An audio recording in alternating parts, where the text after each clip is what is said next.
The Fairy Tale Gubbon Seer by Joseph Jacobs.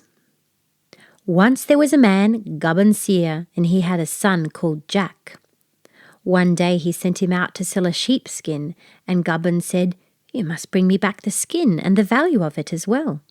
So Jack started, but he could not find any who would leave him the skin and give him its price too. So he came home discouraged. But Gubbon Seer said, "Never mind, you must take another turn at it tomorrow." So he tried again, and nobody wished to buy the skin on those terms. When he came home, his father said, "You must go and try your luck tomorrow," and the third day it seemed as if it would be the same thing over again. And he had half a mind not to go back at all. His father would be so vexed. As he came to a bridge, like the creek road down yonder, he leaned on one parapet thinking of his trouble, and that perhaps it would be foolish to run away from home, but he could not tell which to do, when he saw a girl washing her clothes on the bank below. She looked up and said, "If it may be no offence asking, what is it you feel so badly about?" "My father has given me this skin, and I am to fetch it back and the price of it beside."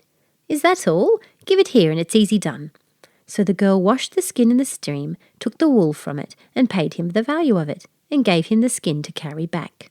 His father was well pleased and said to Jack, "That was a witty woman. She would make you a good wife. Do you think you could tell her again?" Jack thought he could, so his father told him to go by and by to the bridge and see if she was there, and if so, bid her come home and take tea with them. And sure enough, Jack spied her and told her how his old father had a wish to meet her, and would she be pleased to drink tea with them. The girl thanked him kindly and said she could come the next day. She was too busy at the moment. "All the better," said Jack. "I'll have time to make ready." So when she came, Gubbon Seer could see she was a witty woman, and he asked her if she would marry his Jack. And she said yes, and they were married.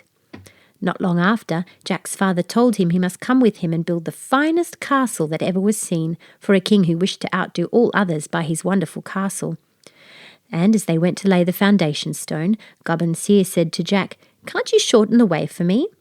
But Jack looked ahead, and there was a long road before them, and he said, "I don't see, father, how I could break a bit off."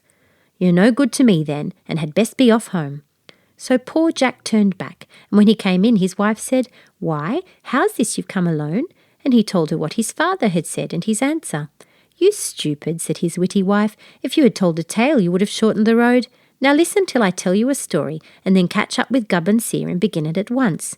He will like hearing it, and by the time you are done you will have reached the foundation stone." So Jack sweated and overtook his father. Gubbon Seer never said a word, but Jack began his story, and the road was shortened, as his wife had said.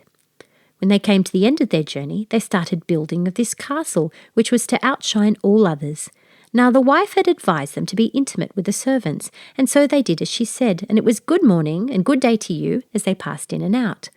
Now at the end of a 12-month, Gibbon, the wise man, had built such a castle thousands were gathered to admire it. And the king said, "The castle is done. I shall return tomorrow and pay you all."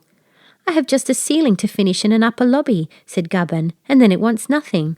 But after the king was gone off, the housekeeper sent for Gubbon and Jack and told them that she had watched for a chance to warn them, for the king was so afraid that they should carry their art away and build some other king as fine a castle, he meant to take their lives on the morrow. Gubbon told Jack to keep a good heart, and they would come off all right. When the king had come back, Gubbon told him he had been unable to complete the job for lack of a tool left at home, and he should like to send Jack after it. "No, no," said the king. "Cannot one of the men do the errand?" "No, they could not make themselves understood," said the seer, "but Jack could do the errand."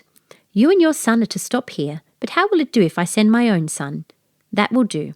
So Gubbon sent by him a message to Jack's wife, "Give him crooked and straight."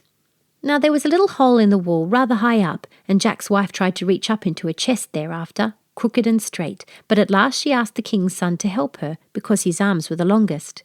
But when he was leaning over the chest, she caught him by the two heels and threw him into the chest and fastened it down. So there he was, both crooked and straight. Then he begged for pen and ink, which she brought him, but he was not allowed out, and holes were bored so that he might breathe. When his letter came, telling the king, his father, he was to be let free when Gubbon and Jack were safe home, the king saw he must settle for the building and let them come away. As they left, Gubbon told him, now that Jack was done with this work, he should soon build a castle for his witty wife far superior to the king's, which he did, and they lived there happily ever after. The end.